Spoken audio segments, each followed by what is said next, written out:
রব্বুল আলামিন পৃথিবীর কোনো মানুষ আমার গুনাহ সম্পর্কে জানে না, তুমি আমার গুনাহ সম্পর্কে জানো।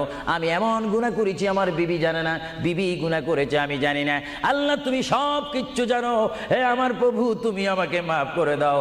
আমার আল্লাহ বলে তারপরও যদি তোমাদেরকে আমি মাফ না করি, তারপরও বান্দা তোমরা আমার রহমতের দরজা থেকে ফিরে যাইও না।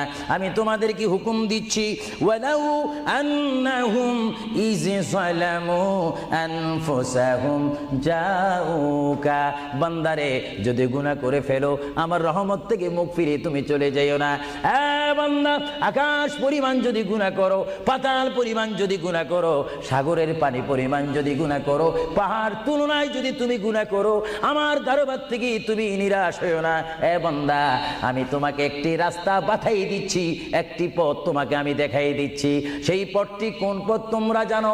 ওয়ালাউ আন্নাহুম ইয যালামু আনফুসাহুম জাউকা, বান্দারে যখন তোমরা বরবাদ হয়ে যাবে তখন তোমাদেরকে একটা পথ আমি তোমাদেরকে দেখাই দিলাম। সেই পথটির নাম হচ্ছে আমার রাসূলের মদিনা। জোরে বলেন সুবহানাল্লাহ।